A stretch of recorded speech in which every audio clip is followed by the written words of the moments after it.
দিনী খেদমত এই জায়গাতে আমাদের অনেক নতুন করে চিন্তা করার জায়গা আছে। একটা মানুষ সে তার জীবনে যখন চিন্তা করে আমি উম্মার কল্যাণে দিনের খেদমতে কিছু একটা করব, মোস্ট অফ দ্য কেস তাকে যদি বলা হয় যে ভাই কি কি করা যাইতে পারে, আইটেমের মধ্যে একটা মসজিদ করব, একটা মাদ্রাসা করব, মোস্ট অফ দ্য টাইম এর থেকে বেশি আইডিয়া আমাদের মাথায় আর আসে না।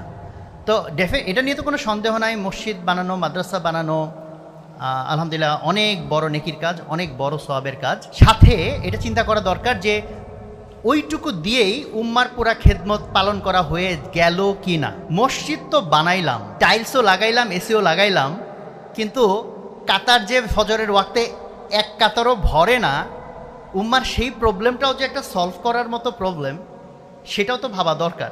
একটু আগেই আমি কিছু দিনী ভাই আছেন, ওনারা বেশ কিছু নতুন অ্যাঙ্গেলে দিনী খেদমত করেন, ওনাদের সাথে একটা মিটিং ছিল। ওখানে আলোচ্য বিষয় ছিল হালাল ইনকাম। হালাল সেটা তো একটা আছেই, বাট আমাদের খাবারের ভিতরে অলরেডি হালাল হারাম মিক্সড হয়ে যাচ্ছে, এই বিষয়ে আমাদের অনেকের সচেতনতা নাই।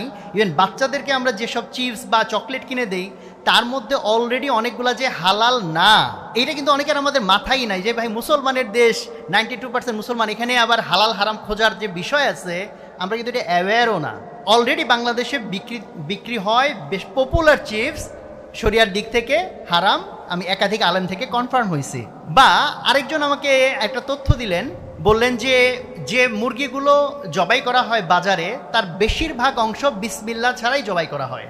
তো এখন আমি যে এই মুরগিটা হয়তো রেস্টুরেন্টে খেলাম, বাসায় কিনে আনলাম, বাট সেটা যে মানে আল্লাহর নির্ধারিত পদ্ধতিতে জবাই হয় নাই, এখন আমি এখানে জাস্ট চোখ বন্ধ করে যদি বসে থাকি যে ভাই আমি কি করতে পারি, অথবা আরও যত ক্রাইসিস, মসজিদে মুসল্লি নাই, অথবা ইয়াং জেনারেশন নাস্তিক হয়ে যাইতেছে, অথবা বিভিন্ন জায়গায় বিভিন্ন রকম ফিতনা আমাদেরকে আঁকড়ে ধরতেছে, মানুষ তার ইমান হারায় ফেলতেছে, আকীদা হারায় ফেলতেছে, মানুষ আজকে দুর্নীতির মধ্যে ঢুকে যাচ্ছে, যে হালালভাবে চলতে চায় সেই ইভেন হালালভাবে চলতে পারতেছে না। তাহলে এতগুলো প্রবলেম, এগুলো সলভ কে করবে?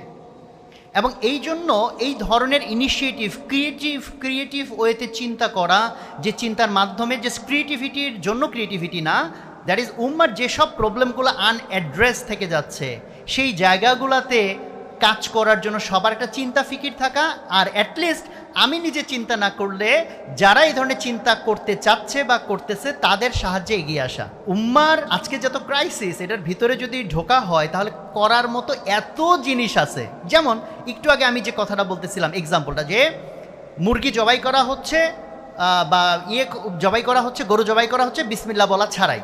এখন কেউ কিন্তু চিন্তা করতে পারে এটাকে সলভ করা যায় কিভাবে। আলাপ করতে করতে সাথে একজন বলল যে ভাই একটা ইজি সলিউশন হচ্ছে এই সিটি কর্পোরেশন বা সকালবেলা গরু যেগুলো জবাই হয়, এগুলো জবাই হয় কিন্তু সারাদিন ধরে না, সকালের একটা নির্দিষ্ট সময়ের মধ্যে। সো একটা মাদ্রাসায় গিয়ে তাদের সাথে কথাবার্তা বলে, অথবা যারা ফারেক হয়েছে কিছু লোকজনকে আমরা ভলেন্টারিলি মোটিভেট করতে পারি, ভাই সকালবেলা 2টা ঘন্টা তুমি গিয়ে কয়টা গরু কুরবানি দিয়ে আসবা, জবাই করে আসবা, আমার ধারণা অনেক লোক পাওয়া যাবে। অথবা কেউ যদি বড় স্কেলে করতে চায়, সে বলতে পারে যে ভাই আমি বরং ওই যে যারা এই সময়টা দিবে তাদের যে হাদিয়াটা দেওয়া দরকার সেই হাদিয়া দেওয়ার জন্য আমি রেডি আছি। তাইলে আপনি চিন্তা করেন আপনার এই ছোট্ট একটা হাদিয়া দিয়ে আজকে ঢাকা শহরে কত লোকের হালাল মাংস খাওয়ার ব্যবস্থা হয়ে যাচ্ছে। এবং এটা কি ছোট খেদমত মনে করার কোনো সুযোগ আছে? আমি জানি না, কম্পেয়ার করতে চাই না, বাট হচ্ছে যে এই খেদমতগুলোও তো করা দরকার। এটা ইটস অ্যান এক্সাম্পল। সেখান থেকে শুরু করে আপনি যদি আন্তর্জাতিক পর্যায় পর্যন্ত যান, যে ফিলিস্তিনে এইভাবে মানুষকে মেরে ফেলা হচ্ছে আর মুসলমান দেশ আমরা সবাই জাস্ট তাকায় তাকায় দৃশ্য দেখতেছি। আমি হয়তো ভাবতেছি ভাই আমার কি করার আছে। আহমদুল্লাহ ভাই এটা নিয়ে সুন্দর কথা বলছেন, প্রত্যেকটা মানুষেরই করার কিছু আছে, এবং অল্প কিছু না, অনেক কিছু করার আছে, লিটারেলি অনেক কিছু। সো আমার পুরা বক্তব্য সারমর্মটা হচ্ছে যে আজকে ফিতনা যত রকম রূপে আমাদেরকে আঘাত হানতেছে, আমাদেরও যদি ওই রকমভাবে ততগুলা মোকাবেলার জন্য চিন্তা ভাবনা বিস্তৃত না থাকে, আর এইরকম বিস্তৃত চিন্তা ভাবনা যারা করতেছে, যার মধ্যে অন্যতম আলহামদুলিল্লাহ আসুনা ফাউন্ডেশন বাংলাদেশের জন্য একটা আমি বলবো রহমত বরকত, যে ওনাদের এই নতুন নতুন ইনোভেটিভ আইডিয়ার থ্রুতে ওনারা যে নতুনভাবে বিভিন্ন সমস্যার সমাধান করতে চাচ্ছেন, সেক্ষেত্রে আমাদের এটা রেসপন্সিবিলিটি ফিল করা উচিত যে এই কার্যক্রম যাতে বেগবান থাকে, এই জন্য আমরা যাতে সবাই দোয়ার মাধ্যমে, বিভিন্নভাবে আমরা অর্থের মাধ্যমে, শ্রমের মাধ্যমে ইনশাআল্লাহ শরীক থাকি। আল্লাহ তাআলা আমাদের সবার মেহনতকে কবুল করেন, আমাদেরকে সমস্ত কিছু ইখলাসের সাথে করার তৌফিক দান করেন। আসসালামু আলাইকুম ওয়া রাহমাতুল্লাহ।